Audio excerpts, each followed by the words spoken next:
The Department of Education reports that 1 in 4 American students say they were bullied at least once a day. Bullying has become so prevalent that experts have even coined the phrase bullycide to describe the act of children taking their lives after being bullied. In part 2 of this Judge Alex special session, we continue to delve into the topic of bullying and its effects. Brenda High knows all too well the horror and pain of losing a child to bullying. She's the author of Bullycide in America. Welcome to the show, Brenda. Thank you. You know, my heart goes out to you. I mean, there's nothing worse than losing a child, and losing a child under those circumstances where you know you were there to see the torment, the fact that your child was being bullied all the time. It's got to be even exceptionally painful above and beyond having lost a child to begin with. So when was it that you first learned that Jared, your son, was being bullied? Well, it was in about March of 1998. He had become the coach's assistant, and he'd start coming home and he would tell me stories about how kids were spitting on him and chasing him and stealing things from him. These are the players of what kind of team? This was the 8th grade baseball team. And he was a coach's assistant for the baseball team? Yes, he was. And it was the baseball players that were doing this? Yes. Okay. And how was he reacting to that? He was pretty upset, especially when they'd steal things like his prized baseball mitt and you know, stuff out of his backpack. But sad to say, I'm like a lot of parents. I said things to him like, well, I'm sure everything will be fine, you know, let's maybe tell somebody, you know, see if we can get the situation taken care of. But I really didn't think it was serious at the time. Right. And how long did that go on for? Well, that went on for the entire baseball season until the last, almost the last practice, last game of the season, when the main bully, an 8th grader, and my son was a 6th grader, followed my son into the school, into the gym, and beat the living tar out of him at that time. Did the school do anything? They called it a fight, and they kicked both of them out of school for 3 days. Yeah, I'd like to say that that's a rare circumstance, but unfortunately all across America, there's some schools that are fantastic. There's some schools that have zero tolerance policy when it comes to bullying, and they take action immediately. The school that Denise's child Ezekiel is at is reacting immediately. And then there are those schools that look at it as, oh, boys will be boys. You know, it's no big deal. And they don't do much about it. And, you know, Antoine was telling us about how he lived through that from the time he was in 1st grade until the time he graduated high school, being tormented all the time, to the point where he actually ended up stabbing the student. When he was just 11 or 12 years old, he ended up stabbing a boy who was bullying him. So yeah, I would love to be shocked that they didn't do anything. And it's a tragedy that they don't, that teachers and schools don't follow up. So tell me about the last day that you saw Jared. The last day that he was alive? Yes. We had actually put him into a new school district because the old one, we figured, didn't care. And so we put him in a new school. So he'd been there less than 3 weeks, and he had been having some issues with concentration, which is one of the things that I would tell people to watch for. But he decided he just didn't want to go to school that day because he hadn't done his homework. Was there anything in particular that he was bullied about? No, you know, it was just that he was a good target. He was younger than them, he was smaller, and he was a 6th grader, and they only had one 6th grader there, and that was the person that would help the coach. So on this particular day, you were talking to him, and he didn't.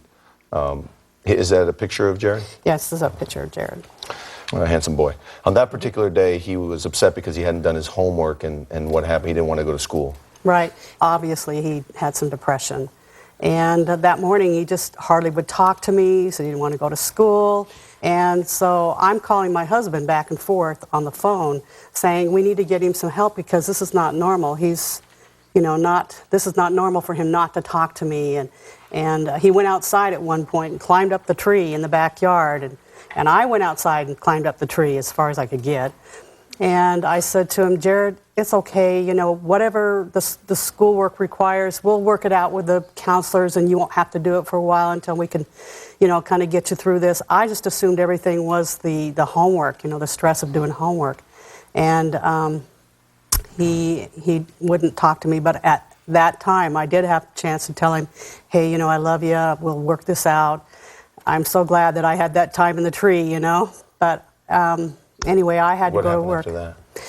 Well, my husband's actually looking at the benefits package from work to see about mental health help, to get counseling Sure. and therapy. And I left for work, and Jared came into the house, and he went in my office, and he picked up the phone, and he called my husband at work, and he said, Dad, I just called to say goodbye. And then he shot himself while he was on the phone with my husband. I'm so sorry. And he was how old at the time? He was 13 and 6 days old. And how long ago was that? That was over 12 years ago. I'm so sorry. Yeah. That's the worst tragedy that any parent can ever imagine. And I know it's 12 years later, just telling me the story, your eyes are welling up. My mother lost 2 children, and over time, you heal, but you never heal completely. And I know how difficult it is for you and your husband. Thanks for being here. Thank you. We're back with Brenda, Denise, and Antoine, and we're talking about different bullying experiences that you or your children have had in the past. And Brenda, since your son passed away, you've been very active in the area of bullying. Can you tell me about that? I know at least you wrote the book that I mentioned before, Bullycide. Is this my copy, by the way? Yes. I saw his autographed. I appreciate that. Bullycide in America. Moms speak out about the bullying-suicide connection. So that's a very important work you did there. What else have you been doing? Well, actually, the first thing I did was just try to heal from my loss. So I started a personal website, a healing website.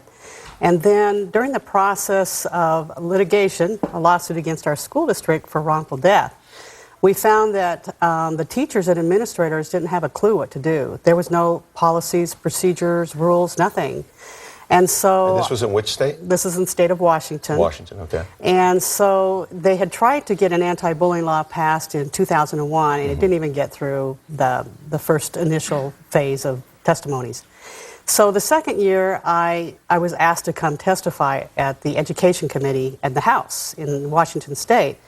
And so I came and I worked with Democrats, Republicans, and we got that sailed right through the committee, got passed in the House, the Senate, and signed by the governor in 2002. So you were instrumental in getting legislature passed in the anti-bullying area for the state of Washington. Yes, I was instrumental. I wasn't the only one trying to get it passed.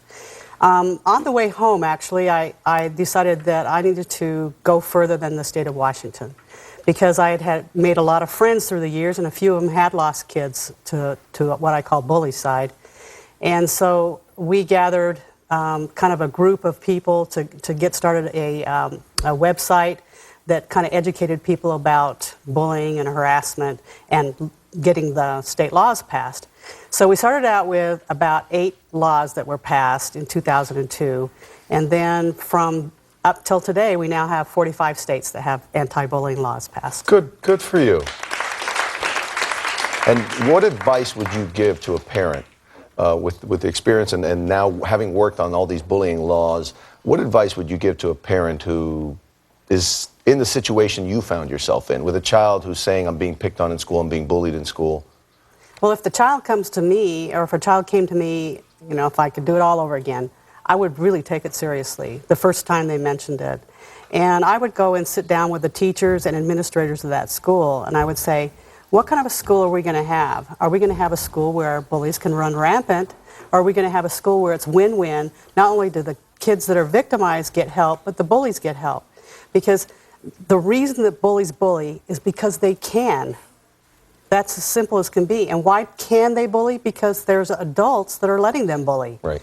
You got to go to the root of the problem. They say bullying is a child's problem. It's a really horrible child's problem, but I say it's an adult problem. Yeah. Adults aren't doing their job. Right. And the adults that are in charge are the people at school. That is so true. I always think of it as a chain. That if the link is broken in this chain, you're not going to end the problem. You need to have children who are willing to tell their parents, who are willing to tell the teachers and report the incident. You need to have teachers and parents who are going to act on it and not just blow it off as something inconsequential. Friends who are going to report it when they see bullying happening if the victim won't, instead of standing around and cheering. And if you have all those things, it comes to an end. It really does. Now, what are the warning signs that parents should look for in their children? Well, in the case of our son, lack of being able to concentrate, sleep patterns might be messed up. They might sleep a lot during the day. They might sleep nothing at night. Typical signs of depression. Yeah, signs of depression. In fact, just look it up on the internet. Find out what the signs of depression are, but put it down for kids level, because kids react a little bit differently. They might be, for instance, interested in jumping on the trampoline, and all of a sudden they're not. Maybe they played on the internet a lot, and now they're not. Did your son do that? Did he stay away from the activities? Like, did he have games he used to play or activities he used to do that all of a sudden he just wasn't interested in anymore? Yeah, in fact, he was like a champion trampoline jumper. He was really good at that, but he didn't all summer after he was assaulted. And in fact, he would play on the computer gaming with my older son and his friends, and after that he just stopped doing that. Okay. Well, thank you for sharing that with us. And when we come back, more insight into the tragic topic of bullying and its effects. Welcome back. When we left off, we were talking about signs for children who are going through bullying, what parents should look for, and things of that nature. And Brenda, you are aware of Denise's situation with Ezekiel, and he's at the age that Antoine was at when Antoine started getting bullied. The difference being, of course, that his school is actually taking steps to correct it and prevent it. With your experience and your knowledge of the subject, of course, because you've now become an expert on this topic over the years, what advice would you give to Denise from this point going forward? Well, Denise, first of all, you are extremely lucky because your school wants to work. Yeah, I'm with blessed. The situation. They're So, great. because of that, it's going to be a little bit easier. But I'm going to ask you to practice with your son doing some verbal bantering back and forth. So instead of him hitting or shoving or getting angry, verbally, you're going to teach him how, when he's being bullied, harassed, you're going to teach him how to take the stance. He stands back, puts his hands behind his back, and he yells, "Leave me alone, I'm sick and tired of this." And he does it very loud, and you have to practice that with his hands behind his back, because when people turn to look, because it's like a car accident, nobody sees the car accident, they always hear the noise, and then they turn to look. So when they hear him yell, "Leave me alone, I'm sick and tired of this," then they'll turn and look and see what's going on. Now the teacher's responsibility at that point, and the adults that are around, they see what's going on, they see it's happening, they're to deal with the situation with the bully. They need to talk to that bully and find out why the bully is acting this way. And that will give him a voice without having bad words come out.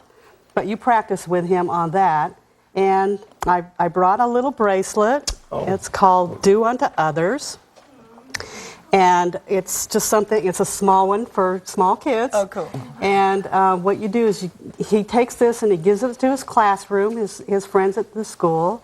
And he says, "I am going to work on this problem. I am going to do unto others, and I hope that you will too." And he gives them this bracelet, and it kind of sets the atmosphere in the classroom, and hopefully the whole school will start doing that, and they'll defend each other when they see something happening. None of the kids should deal with the bullies. That's not their job. The adults need to deal with the bullies. But he can help other kids that are being bullied. He can go get them out of there, just like a car's coming down the road. He can go, take them out of there. Don't confront the car, he'll get run over. Just get out of there, take the victim out, and be the hero for that other child. And it's a much better feeling to be a hero than a bully. That's great advice. That's actually great advice. I've read about some statistics dealing with children who are victims of bullying and what's successful and what isn't successful. One of the things they consistently say, the kids speaking back to the bully, just saying, stop, don't do this anymore, and in a loud voice, even their posture. That's what they're doing with Ezekiel at school. Is apparently incredibly effective. Antoine, what advice do you have for children Ezekiel's age or other kids who might find themselves, even older, going through the same thing you went through? Basically, I would tell kids to just speak out. Tell the adult, tell the teacher, tell the principal, tell whoever you need to tell, because someone will stop and listen, and you will get help. Excellent. Thank you so much. It's been a pleasure having all of you here to contribute to this topic, this hot topic. And please thank Ezekiel for me. Well, I think I need that book more than you do. Well, you know what? I'm going to give you my copy. Thank you, because I go. think this is what I need to do next. Okay. Thank you so much. We'll be right back. Those who think bullying is a matter of kids being kids are sadly mistaken. That time has long passed, if it ever existed. Last fall, Seth Walsh from California and Asher Brown from Texas, both 13 years old, committed suicide after continuous bullying by a group of boys. Bullying has taken on a totally new dimension with often tragic consequences. And with the growth of the internet, we've seen a dramatic rise in the emotional torment of cyberbullying. But if we band together, there's no reason our children can't feel safe at school. If you're being bullied, tell a trusted teacher and tell your parents. Don't suffer in silence or go it alone. If you're a parent, just a 5-minute conversation with your kids each day will let you know if there seems to be something wrong. And if they're being bullied, don't brush it aside. If you're a teacher and a child comes to you for help, don't let them down. I know you would have hated to have been approached by Seth or by Asher and have done nothing to prevent those tragedies. I'd like to thank my guests for joining me in this special session of Judge Alex. The problem of bullying can't be solved in a day. But my hope is that we've shed some light on this all too often silent topic that leaves many victims in its wake. More information is available at stopbullyingnow.hrsa.gov. Thank you for watching.